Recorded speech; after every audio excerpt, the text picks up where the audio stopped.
Hi, good day everyone. Welcome to my class. I am Daniel Edmar Agustin from Bachelor of Technical Vocational Teacher Education, major in Food Service Management, and I will be your demo teacher for today.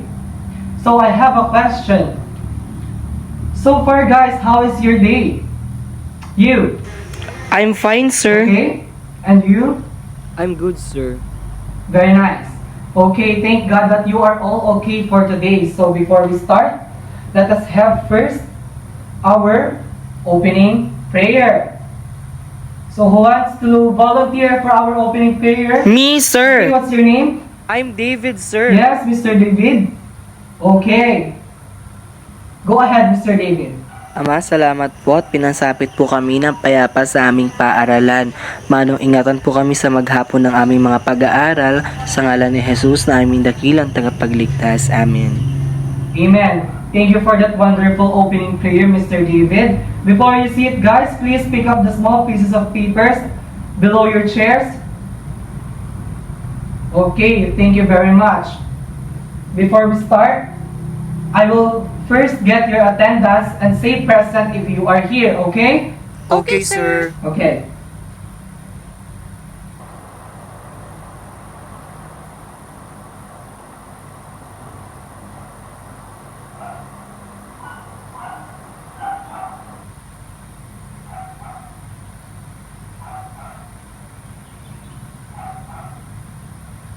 Wow, everyone is here today. No one is absent. So, what are we going to do now? A good job, clap, sir. Yes, we will give them a good job clap.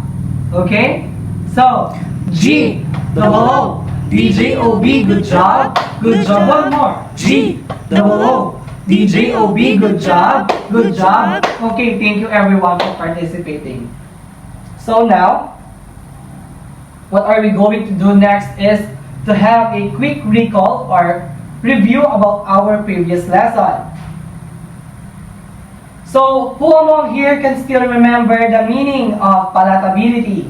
Me, sir. Okay, Miss Rhea Umaway. It is the fact or quality of being acceptable or agreeable, sir. Yes, very good. The palatability is the fact or quality of being acceptable or agreeable to taste. Thank you, Miss Rhea Umaway. So, how about this?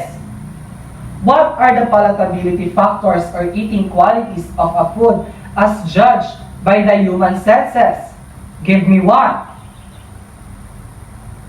Yes, Mr. Castro. Visual perception, sir. Very good. Visual perception. Visual perception or the appearance of the food. What else? Miss Marilu. Odor detection, sir. Very good. The odor detection or the smell of the food. Yes. What's next? Yes, Mr. Eddie. Taste stimuli, sir. Very good. Taste is stimuli or the sweetness, the sourness, the bitterness of a food. Okay. Give me one more. Yes, Miss Dayan. Tactile sensation, sir. Very good. Tactile sensation. Or what is the texture of the food? Is it fluffy? Is it rough? Or is it smooth? Okay. So for the last one, Miss Desiree. Sir, it's the flavor. Very good. The flavor of the food. The overall perception of the food itself. Okay. Thank you for participating, class. Because you were all very good. Let us have again a good job clap. G, double O, D-J-O-B, good job. Good job. One more. G, double O, D-J-O-B, good job. Good job. Very good. Thank you, class. Now, for the next one, let us have a very short game called, the jumbled words. So, in this game, I will show some set of pictures and mixed letters so that you will have a hint to answer the correct word that is needed. Okay? Copy, Yes, sir. So guys, I have a question. Are you ready? Yes, sir. Yes, we sir. are ready. Okay, so let us now proceed to the first set of pictures. Okay?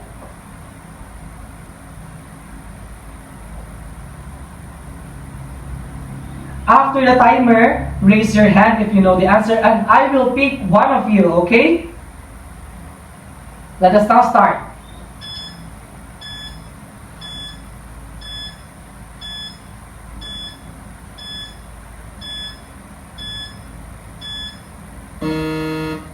Okay, Miss Gonzalez, what is your answer? Aluminum is the answer, sir. Very good. It is aluminum. Correct. How about this one? Okay. Let's wait.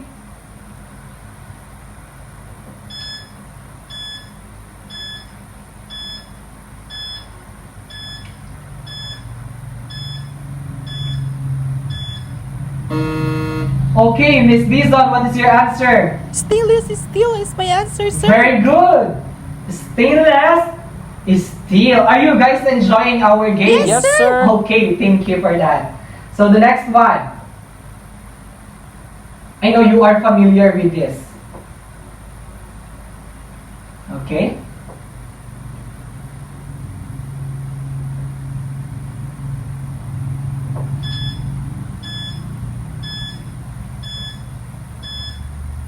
No coaching.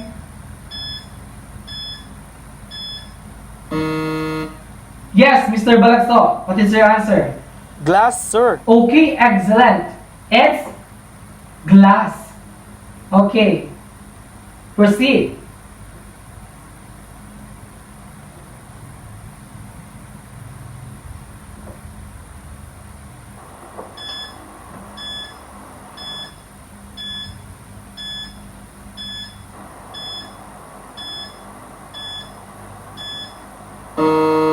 Okay, Miss Vergara, how about you? What is your answer? My answer is cast iron, sir. Very good. It is cast iron. For the next one. Oh, okay, this is the last one also. So, be energetic. Paganahin ng mga utak, okay?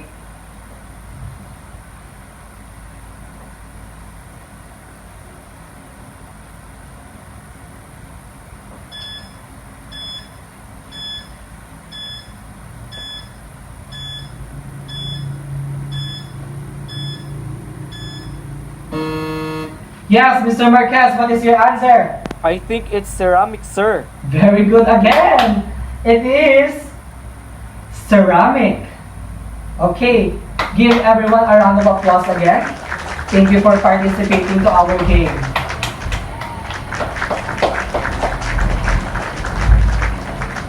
All of you are excellent. You already know what are those words. Okay. So now,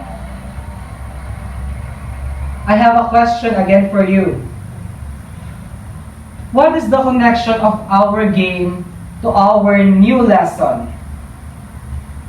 Yes, Mr. Alfonso, what is your answer? Sir, I think it's all about the kitchen utensils. Okay? It's correct, but I want a more specific answer. Okay, Miss Bruneo, what is your answer? Sir, it's about the materials of kitchen utensils. That's true. It's all about the materials of kitchen utensils commonly found in the kitchen. Very well said, students. All those mentioned words are connected to our lesson today. So, now, I will read first the objectives of our lesson, and at the end of this lesson, the students are able or expected to identify the materials of kitchen utensils and tools commonly found in the kitchen. Second one, value the uses and importance of the kitchen utensils. And the third and the last one, illustrate the proper use of kitchen utensils. So, Okay? Let us first define what is the meaning of material. Okay, who wants to read? Yes, Mr. Gutierrez. What is the meaning of material? Material is the matter from which a thing is or can be made, Okay, sir. very good. A material is the matter from which a thing is or can be made. I will give you an example. Okay, so a shoe. A shoe is made up of leather. So the material used Yes, Yes, sir. sir. is leather. Are we clear? Did you get my point, guys? Very good.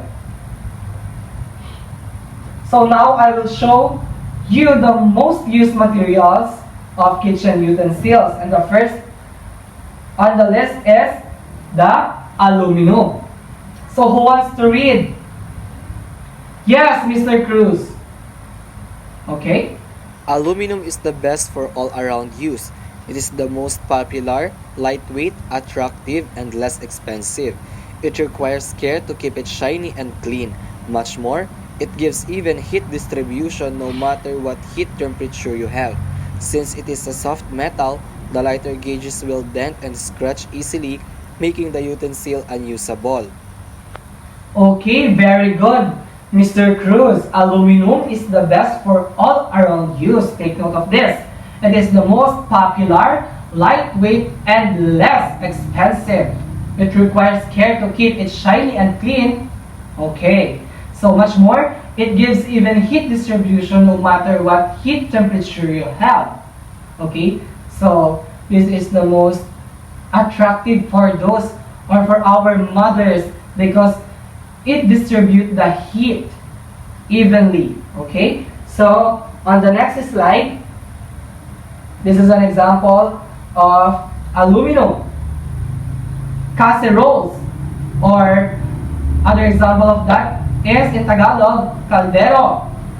Okay, are we clear with that? Yes, sir. Okay, so on the next slide, we have the stainless steel. Who wants to read? Yes, Miss Casem. Stainless steel is the most popular material used for tools and equipment but is more expensive. It is easier to clean and shine and will not wear out as soon as aluminum. Choose those with copper, aluminum, or laminated steel bottoms to spread heat and keep the pot from getting heat dark spots. Okay, very good. Stainless steel is the most popular material used for tools and equipment but is, take note of this, more expensive. It is easier to clean and shine and will not wear out soon as aluminum. So it is more expensive and will not wear as soon as aluminum. So an example of that is a tong, or another examples are forks, spoons, steamers, and such more. And now, we are now going to discuss the glass. So who wants to read? Mr. Mamawal. Okay. Glass is good for baking but not practical on top or surface cooking. Great care is Okay. needed to make sure for long shelf Very life. good, Mr. Mamawal. We all know that glass are prone to damage. So what we can do is to take an extra care with them. Okay? Take note of that, class. Are we clear with that? Yes, Yes, sir. sir. Yes. An example of that are glass bowls. Yeah. Now, let us have the cast iron. So who wants to read? Okay. Miss Pasqua.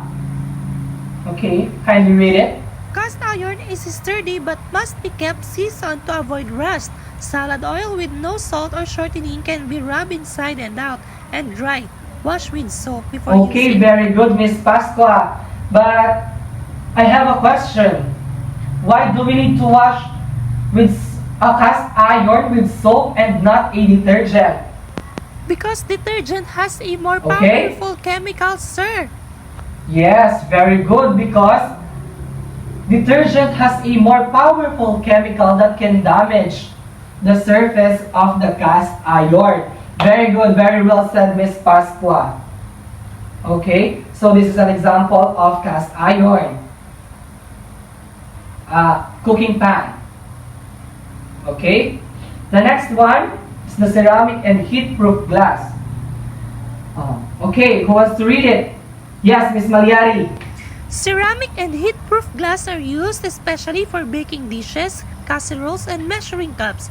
Glass and ceramic conduct the heat slowly and evenly. Many of these baking dishes are decorated and can go from stove or oven to the dining table. Okay, very good. Ceramic and heat-proof glass is used especially for baking dishes, casseroles, and measuring cups. Okay, so on the next slide, we have, yes, those examples. We can also use ceramics and heat-proof glasses containers on a to transfer food, newly cooked food. Okay, yes, that is right. And if you have guests, you can use it to make it more presentable. Very good. Okay. Another one is the Teflon. Who wants to read it? Yes, Miss Milia. Teflon is a special coating applied to the inside of some aluminum or steel pots and pans. It helps food from non-sticking to the pan. Okay. It is easier to wash and clean. However, take care not to scratch the Teflon coating with sharp instruments such as knife or fork. Use wooden or plastic spatula to turn or mix food inside. Very good. Teflon is a special coating applied to the inside of some aluminum or steel pots and pans. Take note of that Teflon is a special coating. So what we can do to not scratch the Teflon is to use wooden or plastic spatula to turn or mix the food inside. So an example of that is a pan with a Teflon cover. Okay, are we clear with that? Yes, Yes.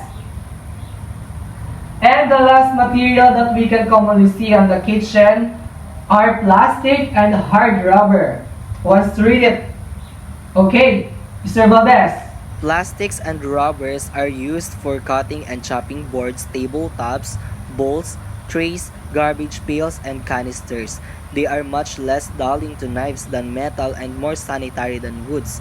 Plastics are greatly durable and cheap but may not last long. Okay, very good. Plastic and hard rubber is used for cutting and chopping boards, tabletops, bowls, trays, garbage pails, and canisters.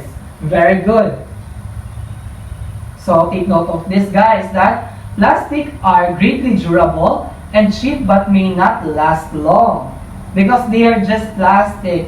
They can easily be broken. Okay. So an example of that is a funnel and a plastic or rubber spatula. Okay. So that is the end of our lesson. And thank you guys for participating, to those who read those meanings of materials of kitchen utensils. Okay? So now, we will have a short activity. Here's the instruction. Bring out your notebook and list down at least 5 utensils or tools that can be found in your kitchen and identify the materials used on it.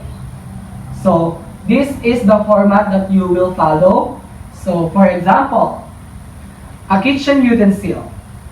Number 1 is a whisk. The material used is stainless steel and hard rubber for the grip of the whisk. Okay? So, did you understand the instruction, class? Yes, sir. Very good. Is 10 minutes okay? Or enough for this activity? Sure, Okay, sir. sir. Thank you. So, after you answer all your activities, I will pick some students to share their activities. Okay? Yes, sir. Very good. Answer it now. And the timer starts now.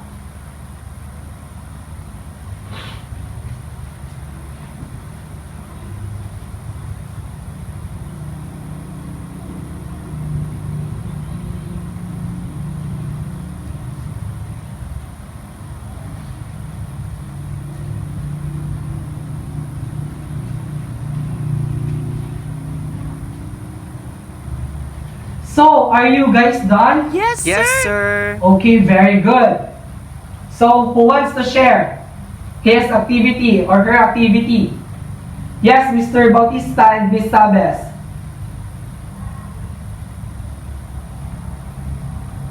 Okay, thank you for sharing your activities, guys. Give them a round of applause. Now, I will have some questions that you will answer. All in all, class, what have you learned for today's lesson? Yes, yes, Miss Corpus. Okay, stand up. Guys, listen, okay? Sir, I've learned that the kitchen utensils and tools are made up of different materials like aluminum, stainless steel, cast iron, ceramic, glass, Teflon, and hard rubber, sir. Yes, very good. She have learned that there are different types of materials of kitchen utensils. There are aluminum, stainless steel, yes, ceramic, and glass, and a lot more. How about for you as a student? How is it important to know the different materials of kitchen utensils and tools in your daily life? Yes. Who wants to answer? Yes, Miss Bartolome, you want to answer? Yes, okay. As a student, sir, it is very important to know the different materials of kitchen utensils and tools Okay. in our daily life because we know that when the time will come, each and every one of us will be experiencing how to cook in a kitchen, and in cooking, Okay. it requires a specific tools, utensils, and equipments for proper and efficient preparation. Very good. That's a nice idea because if you will grow, if you will have your own house, you will have your own kitchen, and then yes, on that way you will know the kitchen materials that you can use on cooking. Okay. Yes, that is true. The specific tools that you use. Okay. So, for the last question, if you will be given a chance to create a new tool and equipment, what will it be? How will people use it? Okay, Mr. Gomez. I think you have an idea, yes. If I will be given a chance, sir, I'm going to create an electric peeler for the vegetable and fruits so that if you want to strip the fruit and vegetable, you can do it immediately. Okay, very good. That is true. And I also want that in the near future. Okay. So what you wanted to do or create is an electric peeler. Yes, an electric peeler. Yes, that is a great idea. Very good, class, for your cooperation, for your wonderful answers and ideas that you have shared to us today. I hope that you already understand the different materials of kitchen utensils commonly found in kitchen. But to make sure, we will have a very short quiz again. Now, bring out a one whole sheet of paper so we can start. I will dictate the question, then you will answer it. Okay? Yes, sir. Are you ready? So, the direction, write P if the statement is true and F if the statement is false. Write the correct answer on the space provided. Again, write P if the statement is true and F if the statement is false. Write the correct answer on the space provided. Number 1. Aluminum is the most popular material used for tools and equipment but is more expensive. Again, aluminum is the most popular material used for tools and equipment but is more expensive. True or false? Second question. Glass is greatly durable and cheap but material of kitchen utensils but may not last long. Again, Glass is greatly durable and cheap material of kitchen utensils but may not last long. True or false? Third question. A funnel and a spatula are an example of plastic and hard rubber materials. Again, a funnel and a spatula are an example of plastic and rubber material. True or false? The fourth one. A Teflon is a special coating applied to the inside of some aluminum or steel pots and pans. Again, a Teflon is a special coating applied to the inside of some aluminum or steel pots and pans. True or false? And the last one is, a serving spoon enables you to grab and transfer larger food items. Again, a serving spoon enables you to grab and transfer larger food items. Is it true or false? Okay, after you finalize your answer, I will collect all the papers and I will check it later. Okay? Okay, sir. Okay, thank you. Now, bring out your notebook for the last one. We have our assignment. Okay? So, group yourselves into 5 members and look for the 10 most used utensils or tools in your own house and combine all your works. Then create a 3-minute video on how you use it on your daily life. Again, for your assignment, group yourselves into 5 members and look for the 10 most used utensils or tools in your own house and combine all your works. Then create a 3-minute video on how you use it on your daily life. So basically guys, each member will provide 2 tools, utensils or equipment. Okay? Is it clear for you guys? Yes, Sir. So, on our next meeting, all of you will share your assignment. Okay? So everyone should what? Participate. Okay, very good. So, again, thank you class for participating to our discussion for today. Thank you class, everyone. God bless everyone. Okay, thank you and goodbye. Goodbye, sir. God bless din po, sir.